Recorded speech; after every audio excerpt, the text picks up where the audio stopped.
bloco do Fluminense em Debate dessa segunda-feira, 17 de outubro, maravilhosa segunda-feira, tá fazendo um sol lindo no Rio de Janeiro, dia do comerciário, parabéns a todos os comerciários tricolores.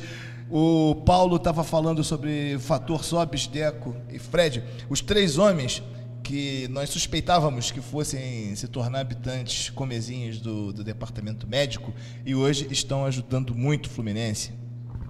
Quando você fala em comezinhos, eu tenho certeza que esse é um programa para tricolores. Eu não quero subestimar torcedores de uma determinada agremiação, mas seria impossível eles entenderem o rigor dessa palavra. Fred é obviedade, o Sobis é uma surpresa muito positiva e importante nesse final, mas eu gostaria de fazer um destaque provavelmente ao jogador desse trio que talvez rendesse menos expectativas por conta da questão médica, o Deco. O Deco tem feito partidas muito legais, é muito bonito ver aquelas circunstâncias em que ele vira a bola e ele passa, sempre com uma categoria enorme. Dificilmente os adversários o marcam em cima com medo de um drible humilhante. Eu em determinados momentos que o Deco domina a bola para passar, eu volto à minha infância, porque eu vejo o delay, exatamente a figura do delay coordenando o passe no meio de campo e fazendo lançamentos. Quer dizer, isso é muito legal. Não bastassem ser esses três jogadores experientes, experimentados a títulos, glórias, enfim, são jogadores bastante tarimbados, parece que nessa reta final, no momento certo, eles estão mostrando o melhor de si. Eu acho que o Fluminense só pode esperar o melhor também, porque, reitero o que havia dito, esses 4 pontos podem e devem ser superados. Nós já passamos por situações piores e conseguimos. E o Fluminense é o time da moda, eu diria isso. Nesse momento, se você olha um time que tem a capacidade de reagir em jogos, tem a capacidade de superar adversidades, virar quando menos se espera. Quem está fazendo isso hoje no campeonato é o Fluminense. Engraçado, porque são 3 homens, né, que estavam com quem a gente realmente já não contava, né? A gente já não contava. O Deco principalmente, acho que nós tivemos um programa aqui que estava o Horta, né, o André Horta, que falou que a carreira do Deco estava acabada. Bom, tudo bem que acabe depois do campeonato, né? Termina com a faixa de campeão no peito, vai ficar uma coisa bonita. Agora eu esperava que vocês fossem falar daquele primeiro tempo do Fluminense, né, quando eu levantei a questão do jogo, porque em determinados momentos o Fluminense parecia o Barcelona, com toque de bola de um lado para o outro, envolvendo o Palmeiras com uma facilidade incrível, né? E eu acho que nisso aí houve muito o papel desempenhado pelo Fernando Bob. Fernando Bob atuou de uma forma, para mim, no primeiro tempo, quase irrepreensível, exceto por aquela bola que ele levou 3 dias e meio para decidir o que ele queria fazer, né? Tinha 2 homens do lado dele, ele ficou parado com a bola, pensou. Até o time do Palmeiras parou também, né? Parou o jogo todo. Enfim, mas eu queria que vocês falassem um pouco desse primeiro tempo, esse primeiro tempo meio que a Barcelona, e aquele passe do Deco pro Mariano nas costas do lateral, meu Deus. Belíssimo primeiro tempo, inclusive analogia com o Barcelona, eu fiz quando eu estava assistindo o jogo junto com meu primo, falei, se hoje o Fluminense enfrentasse o Barcelona, o Fluminense goleava o Barcelona. Pelo menos, como esse confronto não iria acontecer, eu posso dizer que o Fluminense golearia o Barcelona. Não, mas de toda forma, o Fluminense fez uma partida muito boa. Acho que o Fernando Bob foi mais um bom jogador que participou daquele time no primeiro tempo, mas o mais importante, o atleta, que não é atleta, é treinador, que ajudou também a exibição do Fluminense, foi o Murtosa, escalar o Palmeiras com 4 atacantes, 2 jogadores no meio de campo e o resto atrás. Se você tem um time com a qualidade técnica do Fluminense, que tem jogadores como o próprio Deco, o próprio Fred, que ele sai da área para poder armar o jogo junto com o pessoal do meio de campo, 2 laterais de extrema qualidade, como Mariano e Carlinhos, que ontem estavam muito bem. No jogo no meio de semana o Carlinhos nem estava tão bem assim, mas ontem o Carlinhos também estava bem, tanto é que ele faz o cruzamento para o gol do Fred. Então o Palmeiras ele entregou para o Fluminense o domínio do jogo. Se fosse pegar um percentual de posse de bola, o Fluminense tranquilamente, seguramente tinha mais de 70% da posse de bola ao final do primeiro tempo. Então acredito eu que sim, o Fluminense fez uma exibição de gala. O Palmeiras estava dando muito espaço. Muito espaço na intermediária. Mas o Fluminense fez uma exibição de gala no primeiro tempo e lamento, e já lamentei no final do primeiro tempo, que o Fluminense não soube transformar a sua superioridade em gols. Foi talvez o jogo mais fácil do Campeonato Brasileiro nos seus primeiros 45 minutos para o Fluminense decidir. não decidiu e encontrou problemas no segundo tempo. Porque aí o Abel errou. Mas como você falou do primeiro tempo, eu vou deixar o segundo tempo para logo mais. Eu vou passar esse segundo tempo pro Paulo, porque que coisa incrível. Sabe o que eu fico pensando? Hoje, qual é a minha grande preocupação? Né? Agora o Abel vai mudar tudo de novo. Pô, deu certo o Valência com o Fernando Bob, com certeza ele vai mudar, vai mexer no time novamente. Eu queria muito ver o time, repetir o time, embora a gente saiba que não tem o Marquinhos e não tem o Fred. Edinho volta. Pois é, mas é isso aí. É mais ou menos disso que eu estou falando. Mas, enfim, o que deu na cabeça do Abel para colocar em determinado momento do segundo tempo 3 volantes e 3 atacantes? Complementando o que vocês já registraram, eu diria o seguinte: a vitória ontem como um todo, ela foi uma vitória absolutamente fluminense. Fizemos, a meu ver, o melhor primeiro tempo de todo o campeonato. Fomos de uma velocidade extrema. Nosso ataque jogou de uma maneira veloz como nunca e como vocês bem definiram. Nós não soubemos traduzir em gols. Aí vem tudo o que rege uma partida épica do Fluminense: a queda de rendimento, o recuo, o espaço que já era grande para o adversário se tornou extremamente excessivo, o perigo, aquela agonia que todos nós tricolores passamos quando se aproxima aquela faixa de 20, 25 minutos, que a gente pensa assim: não fizemos 2, 3 gols, vamos tomar o gol. E aí me vem aquela criatura encarregada da arbitragem, cria aquele fato ficcional e o Palmeiras empata o jogo. Ou seja, mais uma vez nós olhamos para aquilo e falamos: bom, brincadeira isso, né? 15 minutos para tentar resolver tudo. Mas aí o Fluminense, como está sempre preparado para desafiar paradigmas, fez exatamente isso, né? De onde a gente menos esperava, quando se pensou que poderia sentir o gol, o Fluminense voltou para o ataque, voltou enérgico, o Martinútil perdeu aquele gol e logo em seguida, pouco tempo mais tarde, ele faz aquele cruzamento espetacular. Eu complementaria o comentário do Vieira dizendo o seguinte: o cruzamento do Martinútil foi um cruzamento de argentino e a finalização do Fred foi uma finalização de argentino, aquela que o jogador se atira, se joga, enfim. Agora, eu queria também dar uma pequena ilustração do que você disse. Quando o Abel fosse mexer coisa desse tipo, talvez ele ficasse um pouco, digamos assim, melindrado, porque o jogador preferido dele não estava disponível, que era o Souza, né? O Souza fatalmente ia participar de alguma forma. Sem o Souza as coisas ficam um pouco diferentes, né? Vieira, eu realmente não entendi nada. Desculpa. Vieirando. Vieira. Aqui é só Vieira. O Fluminense, quando o Abel tirou o Deco estava machucado, esperava-se que ele fosse colocar o Lanzini. Tá bom. Aí ele colocou o Diogo.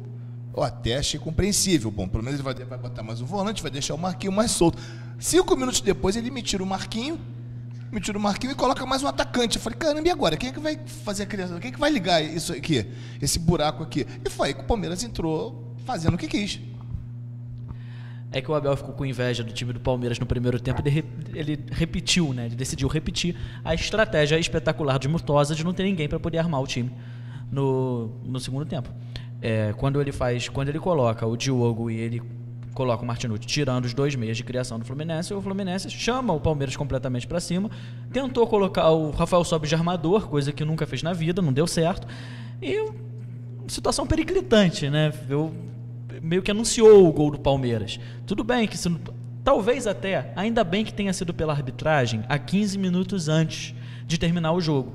Porque o Palmeiras, do jeito que estava pressionando, o gol do Palmeiras ia acabar saindo. Ainda bem que teve tempo para o Fluminense ainda reagir, o Abel arrumar o time, porque aí não tinha como, ele ia ter que colocar o Lanzini em campo, e assim o Fluminense conseguiu virar o jogo. Ainda bem que a gente tinha o Lanzini, né, no banco. Ainda bem que isso aí mostra a qualidade do elenco do Fluminense, que é grandiosa. Eu acho que esse é o nosso ponto forte. Com certeza. Mas o Abel ele teria que ter colocado o Lanzini quando saiu o Deco. O time do Fluminense estava bem em campo, até no segundo tempo, por mais que ele não repetisse a atuação do primeiro, porque o Palmeiras também acertou um pouco a marcação. Com a entrada do Lanzini, o Fluminense ia ganhar uma dinâmica no jogo que poderia até voltar a mandar na partida. Só que, infelizmente, o Abel abelou e aí a gente já sabe o que ocorreu e pelo menos o Fluminense depois conseguiu correr atrás do prejuízo da arbitragem. Até porque se ele tivesse, pelo menos tivesse substituído o Marquinho pelo Lanzini, ele ia estar mais ou menos jogando naquele esquema que ele jogou contra o São Paulo, que deu muito certo. Uma observação é que o Abel, eu gosto do Abel, acho o Abel um bom treinador, mas ele às vezes ele é lento para substituir e ou ele é extremamente defensivo ou extremamente ofensivo, mas às vezes falta um pouquinho de coerência. Então é isso, mas é aquilo, né? Dentre os treinadores que tem, hoje nós ainda vamos discutir, o São Paulo demitindo o Adilson Batista, que não era nem para ter sido contratado, ainda bem que a gente tem o Abel, porque senão a gente teria o Adilson, o Renato Gaúcho. Então fica Abel e vamos que vamos. Eu acho que o Abel, ele já está com o elenco na mão, entendeu? Ele está com o elenco nas mãos e ele só realmente, às vezes, ele deixa a coisa, sei lá, tem algum, não sei, são surtos que ele tem, faz umas coisas malucas, cara. Fica difícil até de você comentar, né? Enfim, 7 na briga, Paulo, 7 na briga pelo título. O Vieira, o Internacional foi para 49.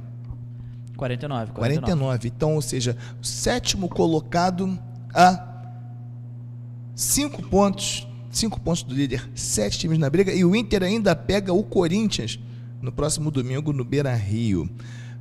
Não é muito melhor o Campeonato Brasileiro dessa forma, com tantas equipes qualificadas, brigando de igual para igual, né, pelo título? Não é melhor isso do que você ter 2 equipes disputando o título todos os anos, né? Ou seja, irrigadas com rios de dinheiro, né?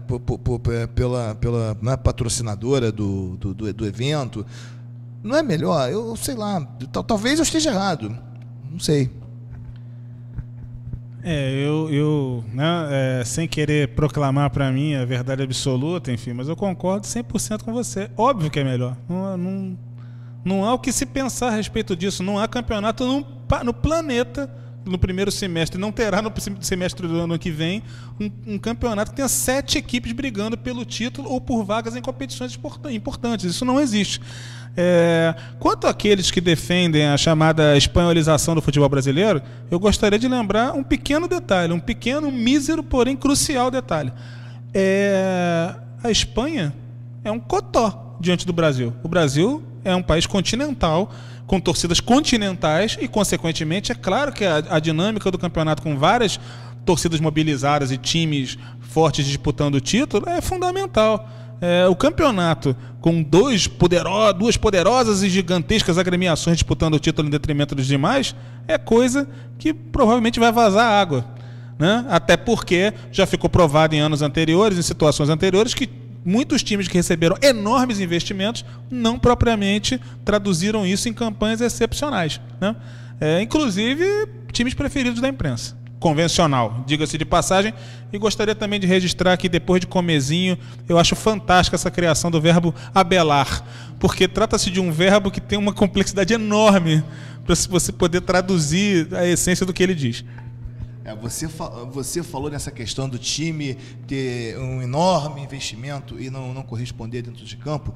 Eu fico pensando na enorme responsabilidade que tem essa diretoria atual do Fluminense. Eles têm a responsabilidade nas mãos de salvar o futebol brasileiro, né? De que as coisas não mudem de vez. E só vão poder fazer isso fazendo o que está sendo feito no futebol, né? Uma gestão qualificada, profissional, né? Ou seja, que você aproveite muito bem cada centavo, né? Que não se jogue. Aliás, o Peter fala sempre muito bem isso, né? Nós temos que usar bem cada centavo, né? Temos que usar bem cada centavo, aproveitar e não jogar pela janela, como muitas vezes se faz e se fez também no Fluminense. O problema quanto a isso é que nós já estamos vendo algumas especulações de times brasileiros dispostos a pagar 7 ou 8 milhões de dólares para poder contratar jogadores do mercado interno. O mercado interno brasileiro hoje ele é muito mais disputado do que foi em toda a sua história. Em contrapartida, vivemos um momento em que a Europa em crise, depois de ser o grande centro onde se contratava jogadores a preços dos mais elevados, hoje na Europa com essa crise já está vivendo um movimento contrário. Já são contratações mais pautadas em observação, análise. Você não vê o Cristiano Ronaldo ser especulado pelo Manchester United, por exemplo. Mas é aquilo, de todo modo, a forma que esse dinheiro, especialmente a cota da TV, vai ser distribuída, vai ser equacionada por cada instituição, vai definir o futuro de muitas delas. Você vê, por exemplo, o Corinthians já querendo usar o dinheiro da TV para poder contratar grandes jogadores, grandes nomes, grandes craques. É uma política que uma hora esse dinheiro vai acabar. Esse montante, esse valor, ele aí não vai... Aí a Globo arruma mais um pouquinho, mais alguns milhões. Vieira, infelizmente eu vou ter que interromper, porque nós já passamos mais de um minuto do tempo do bloco. Nós voltamos já já.